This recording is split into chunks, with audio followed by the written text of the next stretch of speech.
اعوذ باللہ من الشیطان الرجیم بسم اللہ الرحمن الرحیم الحمد للہ رب العالمین والصلاة والسلام علی اشرف الانبیاء والمرسلین وآلہ الطیبین الطاہرین۔ اعوذ باللہ من الشیطان الرجیم واتبعت ملة آبائی ابراہیم واسحاق ویعقوب ما کان لنا ان نشرک باللہ من شیء ذلك من فضل اللہ علینا وعلی الناس ولكن اکثر الناس لا یشکرون۔ سورہ یوسف آیت 38۔ اور میں نے تو اپنے اجداد ابراہیم، اسحاق اور یعقوب کے مذہب کو اپنایا ہے۔ ہمیں کسی چیز کو اللہ کا شریک بنانے کا حق حاصل نہیں ہے۔ ہم پر اور دیگر لوگوں پر یہ اللہ کا فضل ہے، لیکن اکثر لوگ شکر نہیں کرتے۔ حضرت یوسف اپنے زندان کے دو ساتھیوں سے اپنے خاندانی اور مذہب کا تعارف کرا رہے ہیں۔ فرمایا کہ میں اپنے اجداد کے مذہب کو اپناتا ہوں۔ واتبعت ملۃ آبائی ابراہیم و اسحاق و یعقوب۔ آگے فرمائے ما کان لنا ان نشرک باللہ من شیء، ہم کو حق نہیں حاصل کہ ہم اللہ کے ساتھ کسی کو شریک گردانیں۔ ما کان لنا، یہ دو زندانی مصری باشندہ اور مصر کے لوگ بت پرست تھے۔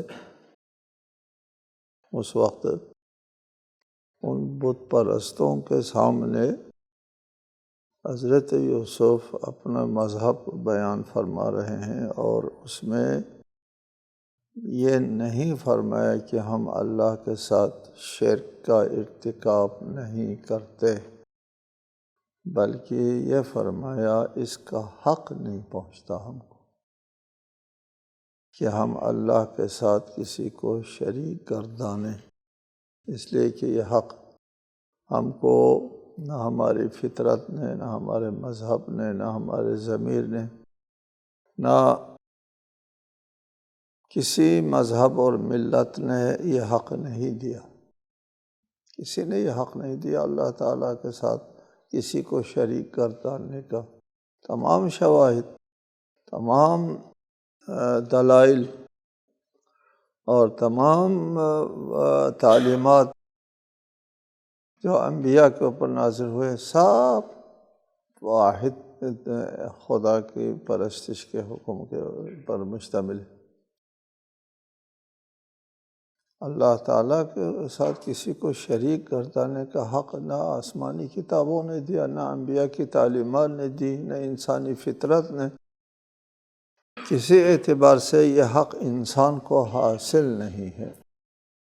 اس لیے اللہ تعالیٰ کے ساتھ شرک کا ارتکاب کرنا سب سے بڑا ظلم ہے، اور ہر گناہ معاف ہو سکتا ہے سوائے شرک کے۔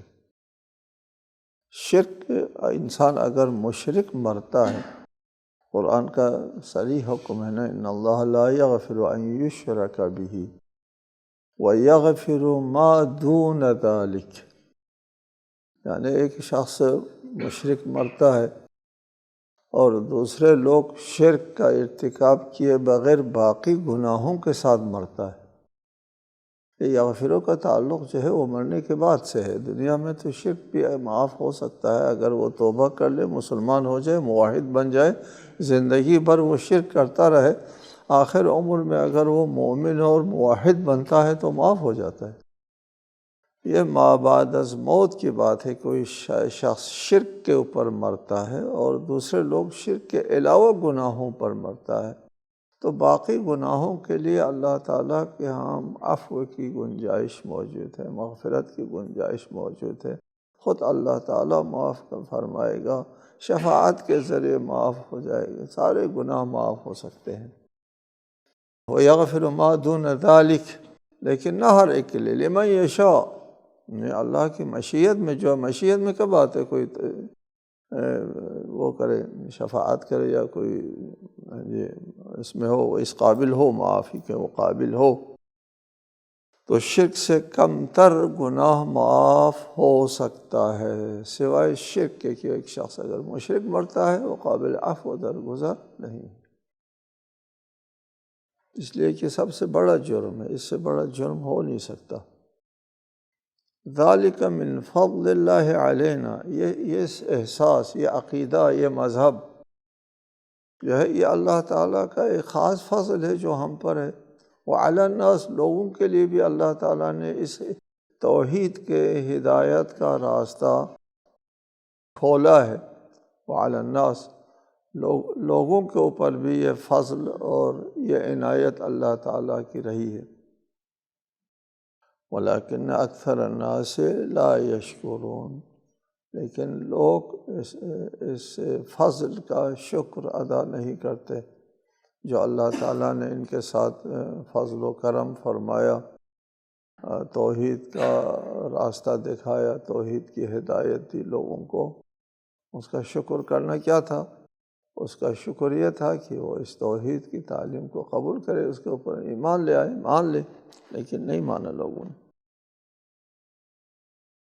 یا صاحبی السجن ارباب متفرقون خیر ام اللہ الواحد القہار، اے میرے زندان کے ساتھیوں، کیا متفرق ارباب بہتر ہیں یا وہ اللہ جو یکتا ہے، جو سب پر غالب ہے؟ یہاں مصر معاشرہ چونکہ شرک اور کفر کا معاشرہ تھا، مشرکین ایک الہ کو نہیں مانتے، ایک رب کو نہیں مانتے، ان کے پاس ارباب متفرقہ ہوتے ہیں، الہ الحب ہوتے ہیں، الہ الفاتح، الہ الحرب، الہ الرزق، الہ السماء، الہ الارض وغیرہ وغیرہ، بہت سے الہ ہوتے ہیں ان کے ہاں، ارباب ہوتے ہیں، رب مختلف سے ارباب ہوتے ہیں۔ آپ کو پہلے بتایا ہے کہ رب کا مطلب ہوتا ہے مالک، وہ بہت سے مالکوں کے مملوک ہوا کرتے ہیں۔ تو حضرت یوسف ان زندانیوں سے فرماتے ہیں کیا متفرق مختلف ارباب اور مختلف مالک تمہارے ہوں بہتر ہے یا وہ واحد مالک جو قہار بھی ہیں؟ تمہارے جو ارباب ہے، آگے آتا ہے، وہ تو کوئی ان کے ہاتھ میں کوئی چیز نہیں ہے، وہ صرف ایک نام ہے بغیر مسمى کے، ایک عنوان ہے بغیر معنون کے، ایک خیال ہے بغیر حقیقت کے، ایک واہمہ ہے، ایک سراب ہے، کوئی حقیقت نہیں ہے تمہارے معبودوں میں، لیکن میرا معبود جو ہے وہ ایک ہی معبود ہے، اور وہ بھی قہار ہے، غالب آنے والا معبود ہے۔ اسلام کا عقیدہ ہے، اور بنیادی ترین عقیدہ توحید کہ خدا ایک ہے، خدا کے ساتھ کوئی اور شریک نہیں ہے، نہ ذات میں نہ صفات میں۔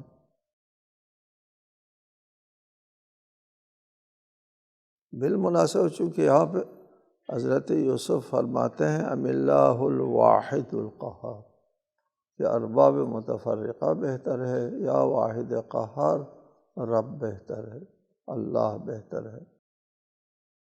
ان دونوں میں موازنہ ہے، خیر یعنی بہتر ہے، کم ہے، جو افعل تفضیل کے معنی میں ہوتا ہے، اخیر زیادہ خیر ہے، اس سے ثابت نہیں ہوتا دوسروں میں تھوڑا خیر ہے، یہ ثابت نہیں ہوتا، دوسروں میں کوئی خیر نہیں ہے۔ خیر کا انحصار ہے صرف اس اللہ کی ذات میں جو واحد ہے، ایک اللہ واحد ہے، ایک ہے، اس پر کیا دلیل ہے کہ اللہ تعالیٰ ایک ہے، دو نہیں ہے؟ یہاں ایک نقطہ سمجھانے کی کوشش کروں گا آج کہ اللہ تعالیٰ واحد ہے اور قہار ہے، دو نہیں ہو سکتے۔ ایک تو ہے دو ہو سکتے ہیں لیکن واقع اور حقیقت میں ایک سے زیادہ نہیں ہے۔ دوسرا بھی ہو سکتا ہے لیکن نہیں ہے۔ خدا دو ہو سکتے ہیں لیکن دو نہیں ہے، ایک ہے، ایسا نہیں ہے۔ دو ہو بھی نہیں سکتے۔ ایک چیز یہ ہے کہ اللہ تعالیٰ وجود کا نام ہے۔ یہاں سوال ہوتا ہے، ایک سادہ سا سوال ہوتا ہے، عامیانہ سوال، ہر چیز کو اللہ نے بنایا، اللہ کو کس نے بنایا؟ یہ ایک عامیانہ سوال ہوتا ہے، نہایت سادہ اور سطحی اور عامیانہ سوال ہے کہ ہر چیز کو اللہ نے بنایا، اللہ کو کس نے بنایا؟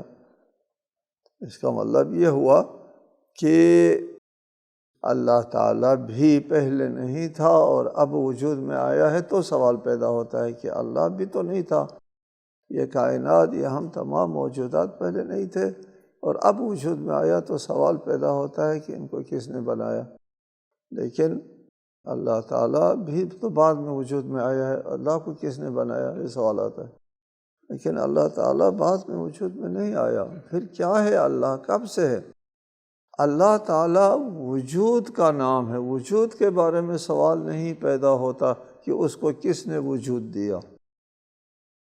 میں دنیاوی سطحی مثال سے اس مطلب کو سمجھانے کی کوشش کروں گا کہ آپ کا ہاتھ گیلا ہو جاتا ہے، آپ کا ہاتھ بذات خود گیلا نہیں ہے، کہاں سے گیلا ہوا؟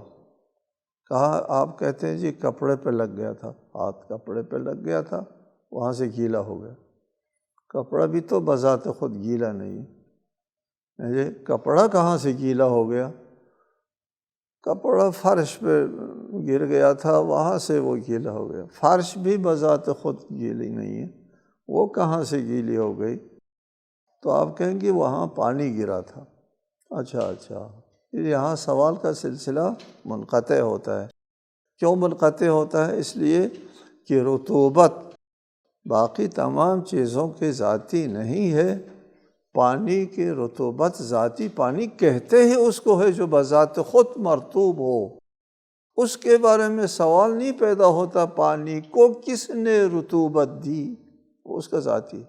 بالکل اسی طرح اللہ تعالیٰ وجود مطلق سے عبارت ہے، وجود مطلق کو اللہ کہتے ہیں کہ وجود کو کس نے وجود دیا، سوال پیدا نہیں ہوتا، وہ خود وجود ہے، اس کو کون وجود دیتا ہے؟ ایک بات۔ دوسری بات یہ ہے جب اللہ تعالیٰ وجود ہے، وجود مطلق ہے، وجود مطلق محدود نہیں ہوتا، یہ توجہ کی ضرورت ہے اس نقطے کو سمجھنے کے لیے۔ وجود محدود نہیں ہوتا، وجود مطلق محدود نہیں ہوتا۔ وجود ظلی جو سایہ والا، وجود معلولی جو ہمارا وجود ہے، جو کسی نے دیا ہے ہم کو، وہ محدود ہوتا ہے۔ لہٰذا یہاں ہمارا وجود ہے، ادھر ہمارا وجود نہیں، عدم ہے۔ ہم عدم کے ساتھ وہ ہو سکتا ہے، ٹکراؤ ہو سکتا ہے ہمارا، لیکن مصدر وجود، سرچشمہ وجود، خود وجود، مطلق وجود محدود نہیں ہوتا، کسی عدم کے ساتھ اس کا ٹکراؤ نہیں ہوتا۔ جب محدود نہیں ہوتا تو اس کے لیے ممکن نہیں ہے کہ اس کے ساتھ ساتھ کوئی اور چیز بھی وجود میں آئے، کوئی اور وجود بھی وجود میں آ جائے، کہ اگر وہ وجود میں آ گیا تو یہ محدود ہو گیا۔ جہاں سے یہ ختم ہوتا ہے وہاں پھر اس کا عدم ہے، یہ وجود نہ ہوا، پھر یہاں تک محدود ہے، اور جہاں تک اس کی حد بندی ہے وہاں تک تو اس کا وجود ہے، اور جہاں سے وجود اس کا ختم ہوتا ہے وہاں پھر عدم ہے۔ جب عدم کے ساتھ متصادم ہوتا ہے تو پھر یہ وجود مطلق نہیں ہوا، مصدر وجود نہیں ہوا، کہ اس کے دائرۂ وجود میں عدم کے ساتھ متصادم ہوتا ہے۔ لہٰذا اللہ کے ساتھ اللہ جب غیر محدود ہے، اگر محدود ہے تو وہ مخلوق ہو جاتا ہے، چونکہ وہ عدم کے ساتھ متصادم ہوتا ہے۔ اگر محدود نہیں ہے، ایک خدا محدود نہیں ہے، غیر محدود دو نہیں ہو سکتے، ٹھیک ہے؟ فرض کر لیتے ہیں ہم کائنات غیر محدود ہے، کوئی حد بندی نہیں ہے، پھر دو کائنات نہیں ہو سکتی، ایک کائنات ہوگی جو غیر محدود ہے۔ غیر محدود دو کائنات ممکن نہیں ہے، چونکہ غیر محدود دو کائنات ہو گئے تو دونوں محدود ہو جائیں گے، وہ بھی محدود یہ بھی محدود۔ لیکن اگر آپ نے پہلے مان لیا کہ کائنات غیر محدود ہے تو پھر ایک کائنات، دو کائنات نہیں ہو سکتی۔ بالکل اسی طرح ہے کہ اللہ تعالیٰ غیر محدود کا نام ہے، اس کا وجود محدود نہیں ہے، اور غیر محدود کا متعدد ہونا ممکن نہیں ہے، کیونکہ اللہ سرچشمہ وجود ہے، خود وجود کا نام ہے اللہ، اس لیے وجود محدود نہیں ہوتا۔ موجود ہم لوگ جو وجود سے موجود ہوتے ہیں، ہم لوگ موجود ہے بوجودن، ہم موجود ہے بوجودن، اللہ موجود ہے نہ بوجودن، بنفسہ ہی موجود ہے، بذات خود موجود ہے، ٹھیک ہے؟ یہ کپڑا مرطوب ہے بالماء، ماء مرطوب ہے بنفسہ ہی، بذات خود مرطوب ہے، نہیں کہ کسی اور پانی سے وہ مرطوب ہوتا ہے یا کسی اور رطوبت سے وہ مرطوب ہوتا ہے۔ یہاں پر ایک اور نقطہ قابل توجہ ہے کہ اللہ تعالیٰ واحد ہے ذاتاً و صفاتاً، اللہ تعالیٰ کی ذات اور صفات میں تعدد نہیں ہے۔ آپ کے ہاں مکتب امامیہ میں جو توحید کا تصور ہے وہ ذہن نشین کر لے، توحید کا تصور جو آپ کے پاس ہے، اس کے تحت اللہ تعالیٰ کی ذات اور صفت میں تعدد کے ہم قائل نہیں ہے، ذات و صفات ایک ہے، خدا عالم ہے، خدا حی ہے، خدا قادر ہے، خدا اس کے اوصاف بہت زیادہ ہے۔ یہ تمام اوصاف 8 صفات ثبوتیہ خود اللہ کی ذات کے اوپر زائد نہیں ہے، ٹھیک ہے؟ دیگر مکاتب کا کہنا ہے زائد ہے، ذات و صفات، خدا کو علم حاصل ہے، خدا کو حیات حاصل ہے، ہم اس طرح نہیں کہتے، خدا عبارت ہے علم و حیات سے، نہیں کہ ذات اور صفات میں دوئیت اور تغیر ہے، تعدد ہے۔ مثال ہے اس کے لیے، 4 جفت ہے، ٹھیک؟ 4 کے لیے جفت، چار جو ہے، یہ 4 عدد یہاں پر ہے، یہ ذات ہے، اس کے لیے جفت کا حصول صفت ہے، جفت 4 کی صفت ہے۔ یہ صفت ذات 4 سے الگ اور ذات اور اس کو جفت حاصل ہے، ایسا ہے نہ ایسا نہیں ہے؟ وہ 4 کہتے ہیں اس کو ہے جو جفت کے ساتھ متصف ہو کر وجود میں آتا ہے، جی، نہیں کہ پہلے 4 آتا ہے اور جفت کی صفت سے عاری ہو کر بعد میں اس کو 4 کی صفت مل جاتی ہے۔ بعد میں 4 کی صفت مل جاتی ہے تو اس سے پہلے وہ 4 جفت نہیں تھا، کیا تھا؟ نہ جفت تھا، نہ فرد تھا، کچھ بھی نہیں تھا، کیا تھا؟ ناممکن ہے، قابل تصور نہیں ہے کہ 4 وجود میں آئے اور جفت کی صفت نہ آئے، اس کو حاصل نہ ہو۔ اللہ تعالیٰ کی ذات جو ہے وہ کسی کے ذہن میں آئے، ذات بغیر علم کے، بغیر حیات کے نہیں ہو سکتا۔ اللہ کی ذات عبارت از علم و حیات ہے، ذات صفات خدا زائد بر ذات نہیں ہے۔ جو لوگ کہتے ہیں خدا کی صفات جو ہے زائد بر ذات ہے، وہ صفات جو ہے وہ 8 اور اللہ کی ذات 9 قدیم کے قائل ہو جاتے ہیں۔ کسی نے کہا تھا نصارہ 3 کے قائل ہوئے ہیں، وہ مشرک ہو گئے، اور کچھ لوگ جو ہے وہ 9 قدیم کے قائل ہوتے ہیں، پھر بھی وہ موحد رہتے ہیں۔ نہیں ہے، ذات و صفات میں تغیر نہیں ہے، ذات صفات ایک ہے۔ اس لیے فرمایا کہ میرا رب وہ اللہ ہے جو واحد ہے، تعدد یہاں ممکن نہیں ہے، اور قہار بھی ہے۔ جی میں تو اس کی عبادت کرتا ہوں، میرا معبود تو وہ ہے، ایک ہے اور قہار ہے، وہ ہر چیز کے اوپر غالب آنے والا ہے۔ اس لیے کائنات کی قہار جب ہوگا اللہ تعالیٰ، وہ قہار کے ہاتھ میں سارے کائنات کی ملکیت ہوتے، بیدہ ملکوت کل شیء، ہر شے کی حکومت اور اقتدار اس کے ہاتھ میں، ہر شے کی۔ قرآن میں متعدد آیات میں، بہت زیادہ تعداد میں ہے آیات جس میں یہ صراحت موجود ہے کہ اللہ تعالیٰ کی کائنات کے اوپر جو اقتدار اعلیٰ ہے اس میں کوئی شریک نہیں ہے۔ بیدہ ملکوت کل شیء، وہ قہار ہے، کسی شعبے میں، کسی کونے میں، کائنات کی کسی نظام میں اس کے لیے مقہوریت قابل تصور نہیں ہے۔ فرمایا ارباب متفرقون خیر ام اللہ الواحد القہار، وہ متفرق ارباب جو مقہور بھی ہے، جو آگے آ جاتا ہے، ما تعبدون من دونہ الا اسماء سمیتموها انتم وآباؤکم ما انزل اللہ بہا من سلطان، میرے معبود اللہ اور قہار کے مقابلے میں جو تمہارا معبود ہے وہ اس کی کیا حیثیت ہے؟ وہ صرف اسماء ہے، نام ہے بغیر مسمى کے، عنوان ہے بغیر معنون کے، خیال ہے بغیر حقیقت کے، سراب ہے بغیر واقعیت کے، واہمہ ہے حقیقت کے ساتھ، امر واقع کے ساتھ اس کا کوئی تعلق نہیں۔ ہمارا معبود وہ ہے، اس نے ہم کو پیدا کیا ہے، تمہارا معبود وہ ہے جن کو تم نے پیدا کیا ہے، حقیقت ہے نہیں، تم نے اپنے ذہن میں ان کو خلق کر رکھا ہے۔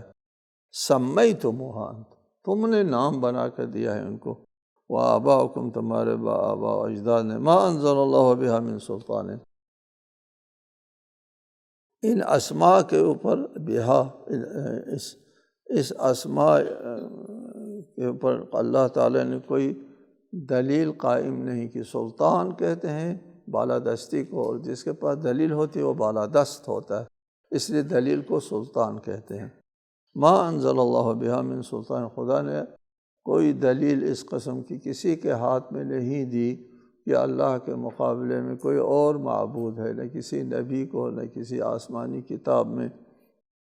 اللہ نے نہیں کہا یہ تمہاری اپنی تخلیق ہے، اللہ کی طرف سے نہیں ہے۔ ان کا یہ عقیدہ ہے کہ اللہ تعالیٰ نے ان معبودوں کو اختیارات سونپ دیے ہیں، تفویض کے قائل ہیں۔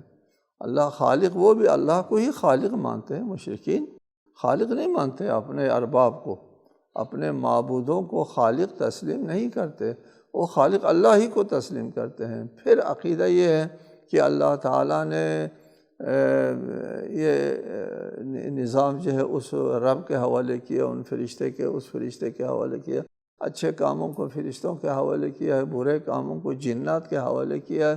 ہم فرشتوں کی عبادت کرتے ہیں کہ اچھے کام جو ہے وہ ہم کو مل جائے، اور جنات کی عبادت کرتے ہیں وہ مرض سے اور وغیرہ بیماری سے اور آفتوں سے ہم کو بچا کے رکھے ہیں، چونکہ جنات کے ہاتھ میں آفت بافت ہے اور فرشتوں کے ہاتھ میں رزق دینا، حیات دینا وغیرہ دینا ہے۔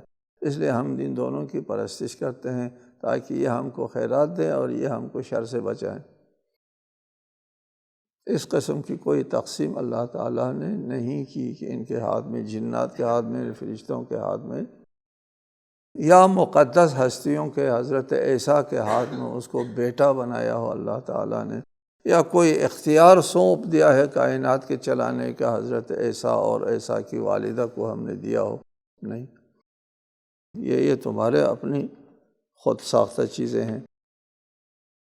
فرمایا ان الحکم الا للہ، حکم فیصلے کا حق صرف اللہ کے پاس ہے۔ ان الحکم یا مل حکم الا للہ، حکم اور فیصلہ کرنے کا حق صرف اللہ تعالیٰ کے ہاتھ میں ہے، اور ان میں سے کسی کے ہاتھ میں اللہ تعالیٰ نے نہیں دیا۔ امر ان لا تعبدوا الا اياه، حکم دینے کا حق صرف جب اللہ تعالیٰ کے پاس ہے تو اللہ تعالیٰ نے تو صرف یہ حکم دیا تھا کہ صرف تم اللہ کی عبادت کرو، کسی اور کی پرستش نہ کرو۔ ذالک الدین القیم، اور یہی صرف اللہ کی پرستش جو ہے وہ مضبوط اور محکم دین ہے۔ باقی مذاہب جو ہے اپنے وقت کے اندر جو ہے وہ سر اٹھایا کرتے ہیں، نابود ہو جاتے ہیں۔ دین توحید دین قیم ہے، حضرت آدم سے لے کر آج تک جو قائم دین ہے وہ دین توحید ہے۔ السلام علیکم ورحمۃ اللہ وبرکاتہ۔